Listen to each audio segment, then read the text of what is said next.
Assalamualaikum warahmatullahi wabarakatuh. Pada kesempatan kali ini, saya Jihan Lukiana Putri, NIM C1F021076, akan mempresentasikan hasil makalah saya yang berjudul Akad Musyarakah. Baiklah, saya akan langsung saja memulai presentasi saya mengenai akad musyarakah. Baiklah, saya akan memulai presentasi saya mengenai akad musyarakah. Berikut topik pembahasan yang akan dibahas dalam presentasi kali ini. Yang pertama, akan membahas pengertian akad musyarakah. Yang kedua, karakteristik dan jenis-jenis akad musyarakah. Yang ketiga, landasan hukum akad musyarakah. Dan yang keempat, rukun akad musyarakah. Yang kelima, penentuan dari nisbah.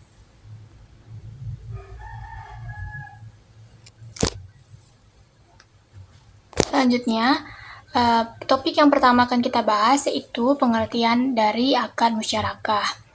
Musyarakah adalah akad kerjasama dan bagi hasil antara dua pihak atau lebih untuk kepentingan usaha tertentu dengan cara masing-masing pihak memberikan kontribusi atau menggabungkan modal, dana, atau mal dengan kesepakatan bahwa hak-hak, kewajiban, risiko, dan keuntungan ditanggung secara bersama dengan nisbah atau bagi hasil ditentukan sesuai jumlah modal dan peran masing-masing.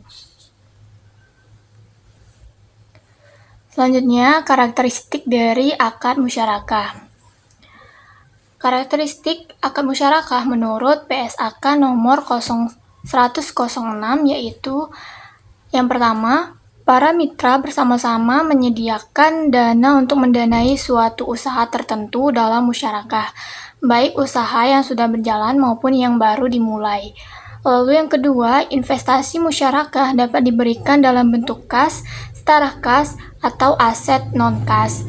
Yang ketiga, keuntungan usaha musyarakah dibagi antara para mitra secara proporsional sesuai dengan dana yang disetorkan, baik berupa kas maupun aset non-kas, atau sesuai dengan nisbah yang disepakati oleh para mitra.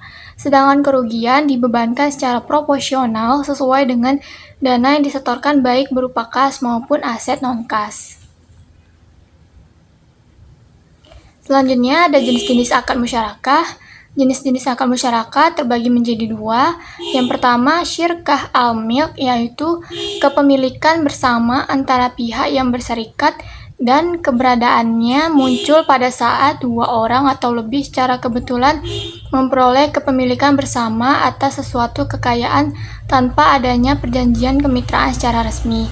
Syirkah al-milk biasanya berasal dari warisan. Lalu jenis akad musyarakah yang kedua yaitu syirkah al-uqud, adalah akad kerjasama antar dua orang atau lebih dalam mengelola harta dan risiko, baik keuntungan maupun kerugian ditanggung bersama. Selanjutnya ada skema dari akad musyarakah. Bisa terlihat dari gambar tersebut. Pada skema akad musyarakah, kedua pihak yang saling bermitra, keduanya akan berkontribusi dalam menyerahkan modal dan skill untuk melakukan suatu usaha bersama. Dari usaha tersebut akan menghasilkan keuntungan dan dibagi berdasarkan kesepakatan, sementara kerugian dibagi berdasarkan kontribusi modal.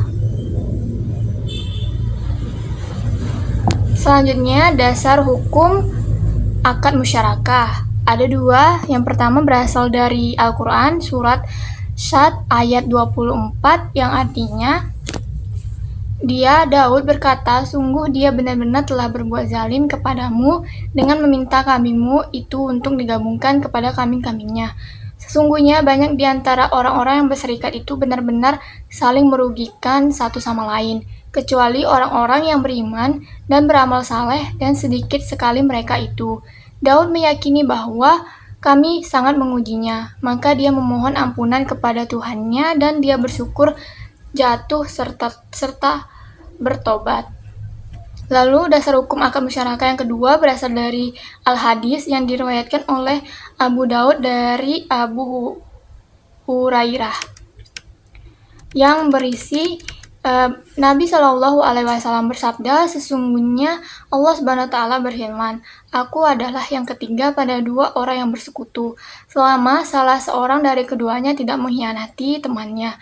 Aku akan keluar dari persekutuan tersebut apabila salah seorang mengkhianatinya.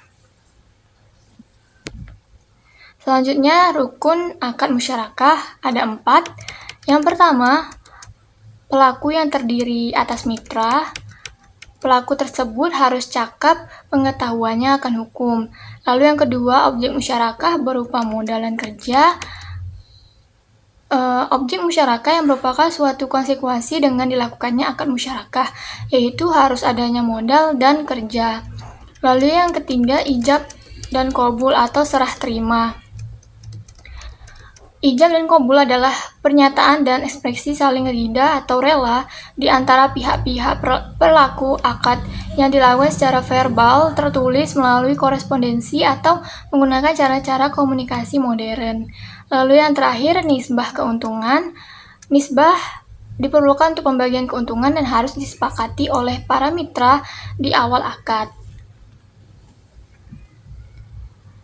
Selanjutnya ada berakhirnya akad musyarakah. Yang pertama, salah seorang mitra menghentikan akad.